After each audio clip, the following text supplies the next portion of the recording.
Meu nome é Caio Batista, tenho 19 anos, sou do interior do Rio de Janeiro e sou ex-protestante. Para a surpresa de muitos, nessa época de pandemia, na internet estão viralizando os testemunhos em massa de ex-protestantes. Mas não são ex-protestantes nominais, são ex-protestantes praticantes, ex-seminaristas, ex-pastores, ex-teólogos, protestantes que se converteram ao catolicismo. E muitos se espantaram, e eu fui um desses que também se espantou, mal sabia eu que hoje estaria aqui, católico apostólico romano. E eu vou contar um pouquinho para vocês dessa fase da minha vida inteira, né? E como foi essa jornada de volta para casa. Bom, eu fui nascido e criado no meio evangélico, principalmente no meio pentecostal, onde eu tenho grande parte da família nesse meio, onde fui levado, apresentado quando recém-nascido, batizado na adolescência, e onde eu tive o primeiro contato com a fé, onde eu tive a oportunidade de estudar, de crescer, né, na minha fé, na defesa daquilo que eu cria, daquilo que eu acreditava, e onde eu tive um estudo mais aprofundado sobre aquilo que eu professava. Foi quando, estudando a Reforma, estudando principalmente Lutero, Calvino, eu saí do meio pentecostal e migrei para o meio reformado.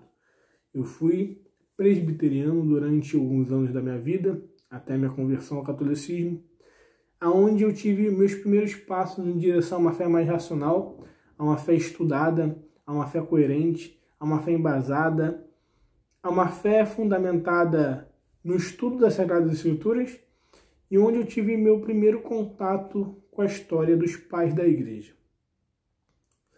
Na igreja presbiteriana, onde eu congreguei, conheci muitas pessoas maravilhosas, que tenho uma amizade até hoje, e que posso contar, sempre que eu quiser, pessoas de caráter idôneos, pessoas sinceras, cabe destacar. Porém, a minha saída da igreja presbiteriana, como muitos podem pensar, não tem nada a ver com discussões, não tem nada a ver com brigas, com divisões pessoais ou com mal-entendidos. Pelo contrário, sempre tive um bom relacionamento com todos. E ainda tenho. A minha saída do presbiterianismo, e mais particularmente do protestantismo, se deu através de um longo processo de estudos. E eu vou explicar agora, parte por parte. Quando me tornei presbiteriano, eu fui um bom presbiteriano. Eu fui um bom calvinista. Não é a questão de me gabar, mas a questão de reconhecer que se você quer ser algo, se você quer congregar em algum lugar, que você pelo menos seja sincero com a fé que você professa. Muitas pessoas têm uma certa confissão de fé e não vivem aquela confissão. Mas não foi o meu caso. Eu comecei no calvinismo convicto de que aquela era a fé verdadeira. De que o calvinismo representava para mim o próprio evangelho. E eu defendi o calvinismo com unhas e dentes, como se fosse o próprio evangelho, como se fosse a própria escritura. E foi onde eu estudei cada vez mais as Sagradas Escrituras, onde eu tive um contato mais profundo. E lendo João Calvino, eu percebi que ele falava muito de Santo Agostinho. Ele falava em torno de 420 vezes sobre o doutor da graça nas Institutas. Santo Agostinho, que foi um dos maiores defensores da doutrina ortodoxa da graça, em contraposição a Pelágio e a sua heresia. Bom, ele foi citado muito e diversas vezes por Calvino nas Institutas, o que despertou minha curiosidade, depois de um bom tempo, para estudar a posição desse doutor da graça, desse grande pai da igreja, que muitos protestantes, né, evocam o nome de Santo Agostinho para dizer que ele foi o santo mais protestante de sua época, de que ele lançou luz aos reformadores sobre a graça e que ele foi o fundamento da reforma para Lutero, que era um monge agostiniano. Bom, até onde isso era verdade? Nada melhor do que estudar o que o próprio Santo Agostinho diz. Foi quando, tendo contato com suas obras, eu li o seu livro, a respeito da predestinação, da graça, do livre-arbítrio, e percebi que Santo Agostinho não era calvinista. E não chegou nem perto daquilo que eu imaginava que era o calvinismo. Ele acreditava em livre-arbítrio, ele acreditava em cooperação com a salvação, ele não era monergista. Ele acreditava que o cristão não é, uma vez salvo, salvo para sempre. Poderia perder a salvação. Ele fazia uma distinção entre eleitos e cristãos. Então, Santo Agostinho não era nem aquilo, nem um pouco daquilo que eu imaginava que era o que Calvino passava pelos seus escritos. Apesar de citar várias vezes esse grande doutor da graça, ele citava partes que lhe agradavam e partes até mesmo um pouco fora de contexto.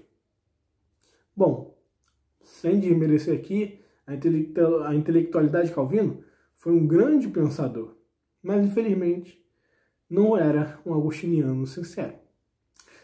O que me fez aproximar da teologia católica e estudá-la com mais interesse. Pois Santo Agostinho, que eu pensava que era o pai, do pré-protestantismo, na verdade ele era muito mais católico do que aquilo que imaginava. No livro Confissões, esse livro aqui que eu estou aqui apresentando, o livro Confissões de Santo Agostinho, ele fala sobre relíquia dos santos.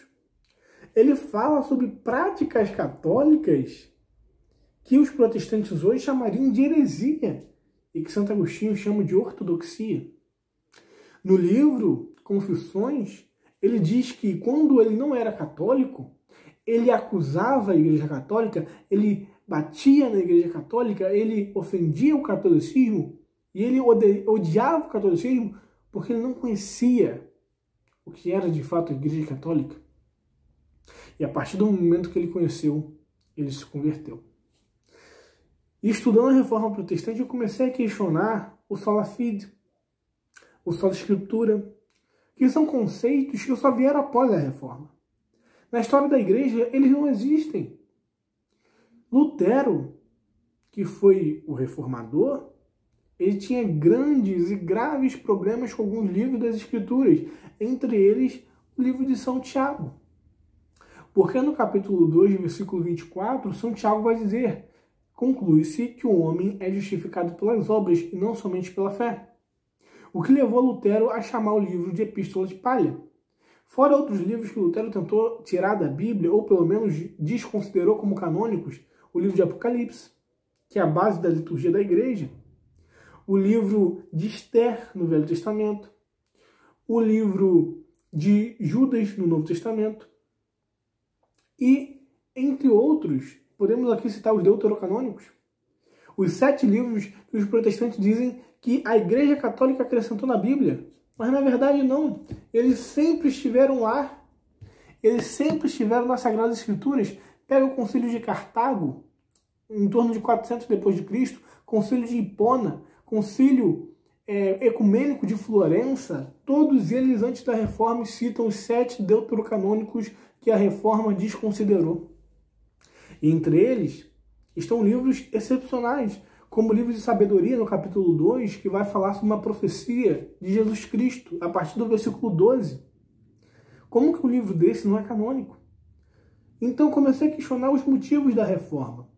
E estudando, entendi que os motivos da Reforma foi não só os tormentos interiores de Lutero e seus escrúpulos, mas também um motivo político, que eu não vou adentrar na questão no momento.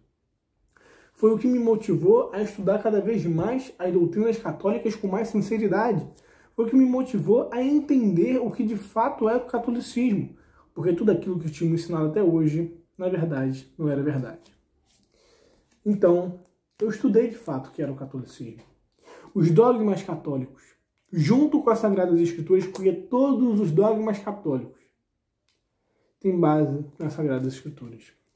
Não só os dogmas propriamente dito, mas também todas as doutrinas católicas. E tudo aquilo que eu tinha dificuldade, eu estudei com sinceridade.